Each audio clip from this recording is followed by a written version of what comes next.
저는 그 좀 궁금해서 어제 이제 그 커뮤니티들도 좀 많이 이제 네. 모니터링을 해보고 네. 확인을 해봤는데 확실히 그 우리 이준석 의원 쪽은 이 텔레그램 내용이 보도가 되자마자 완전히 다른 반응을 좀 보여주시는 것 같더라고요. 그렇구나. 역시 이준석 의원이 맞았다, 옳았다, 완결성이 없다, 이걸로 공천 개입이라고 보기는 어렵다. 역시 이준석이 맞았네. 그럼 이제 대통령실하고 입장이 똑같네.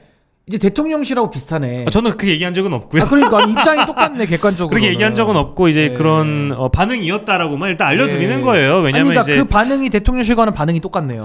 아니, 객관적인 얘기를 하는 거예요 저는. 뭐 그렇죠. 똑같아. 반응이 뭐 크게 다르지는 않은 것 같다는 네, 생각이 좀 똑같네. 들었습니다. 네. 왜냐면 이제 제 주변에서는 굉장히 야 이게 드디어 예. 진실의 문이 열리는구나 이제 이런 반응들이 많았는데 아예 반대로 인식하는 분들도 또 있었다. 아니 네. 그래서 제가 윤석열, 이준석 해서 성렬 동맹이다 제가 그 얘기를 하는 거예요. 예, 석희 동맹, 석희 성렬 동맹, 성렬 동맹 얘기를 네. 하는 겁니다. 그러니까 네. 우리가 이런 거 있잖아요. 박근혜 탄핵 같은 경우에도 우리가 결말을 알고 들어간 게 아니잖아요.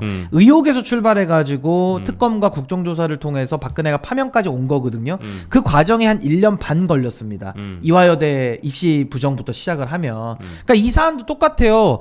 이게 지금 우리가 강제 수사권이 없기 때문에 모든 걸 다 밝히고 시작할 수가 없는 거예요.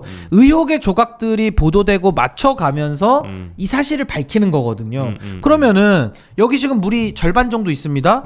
이걸 보면서 어떤 사람은 야 물이 반이나 남았네 라고 하는 사람도 있을 거고 어떤 사람은 야 물이 반밖에 없네 라고 하는 사람도 있을 거예요. 그렇죠. 그러니까 지금 이 김건희의 공천 개입 의혹 사건에 대해서 야 이런 일이 있을 수 있어? 이런 녹취록이 있어? 이런 카톡이 나왔어? 이런 텔레그램이 있어? 이렇게 맞춰가는 사람이 있고 또 어떤 사람은 야 그거 공천 개입 아니야. 완결성이 떨어지고 애매모호해. 호들갑 선의의 떨지 마. 조언이야. 선의의 조언이야. 호들갑 떨지 마. 이런 사람이 있는 거예요. 실패한 로비야. 이런 사람이 있어요.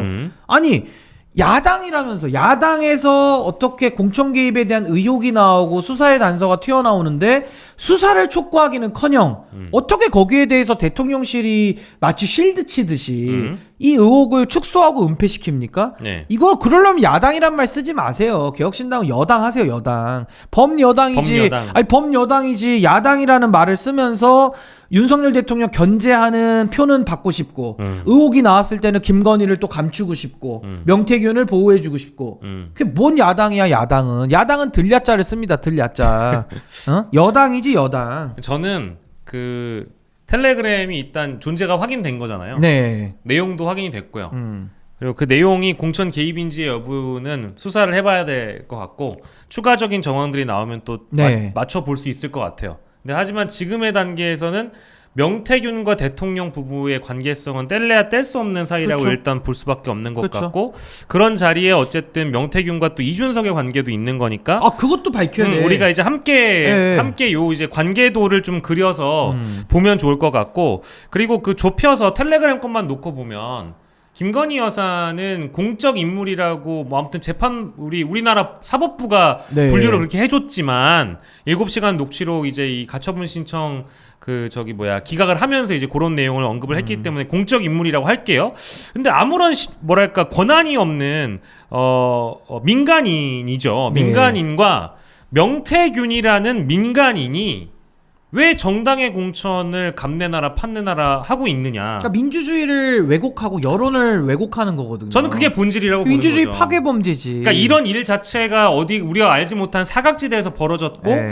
요게 지금 지난 2년 전에 있었던 일부터 지금까지 총선까지 이어져 왔다라는 것에 대해서 앞으로에 있을 지방선거에 이런 일이 또 없을 거라고 우리가 장담할 수 있습니까? 더 반복되고. 그러니까 고리를 끊어내야죠. 더 반복되지. 끊어내야 되는데 네. 이거를 자꾸 막으려고 하는 세력들이 있다. 네. 네. 그런 사람들은 다 삭고라다. 아니 그래서 저는 딱 그런 거예요. 이준석과 명태균의 관계는 너무 중요하다. 왜냐하면 이준석 의원이 당시에 당 대표였기 때문에 이 사실관계를 가장 많이 알 수밖에 없어요. 정보를 접근했던 사람이니까. 그리고 그때 이 사고가 난 거거든요. 2022년도 5월달에 이 사고가 난 거예요. 근데 만약에 명태균과 이준석이 관련이 없다 그러면은 이준석 의원의 말이 맞을 가능성도 높아져요.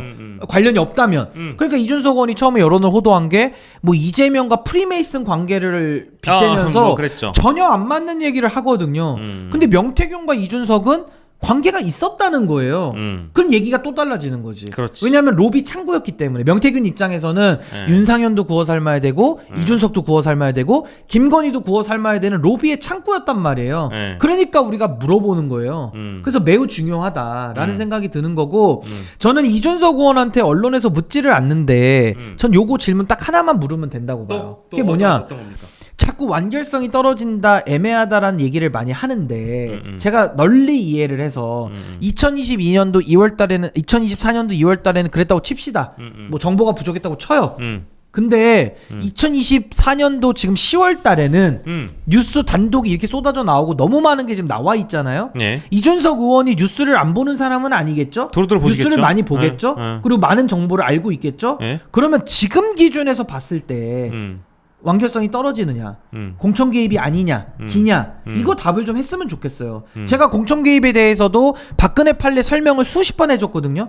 공천 개입의 개념은 그런 내가 꽂고 싶은 사람 꽂아야지 공천 개입이 아니다. 완결성 얘기할 수 없다라는 얘기를 제가 했잖아요. 근데 본인은 지금 텔레그램 그거 한 장만 봤기 때문에 공천 개입 여부를 판단할 정보가 부족했다라고 지금까지 자기 디펜스를 했어요. 그러면 지금에 와서는 명태균의 녹취도 들었고 명태균의 텔레도 받고 카톡도 받고 많은 보도들이 나왔거든요. 그럼 지금은 본인의 생각이 어때요? 공천 개입이 바뀌어야 아니야? 되지 않을까? 아니 그러니까 아직도 선의의 조언이야? 아직도 애매해? 아직도 이거는 공천 개입이라 부를 수가 없나? 이거에 대해서 답을 좀 해보세요. 근데 기자들이 이걸 안 묻더라고. 그러니까 자꾸 2024년도 2월달 시점에서 우리 이제 관심도 없고 이미 그거는 이제 7부일사에서 나무시고 끝났으니까 더 그거 궁금하지 않아요. 지금 개혁신당의 한 의원으로서 국민의힘의 대표를 지냈고 명태균을 안다라는 이준석은 지금 이 사안을 공천 개입으로 보느냐 안 보느냐 너무 중요하죠. 그럼요. 그거 얘기를 해야지. 근데 이런 얘기를 안 물어봐 언론에서. 그리고 본인도 답을 안 해. 자꾸 말을 돌려.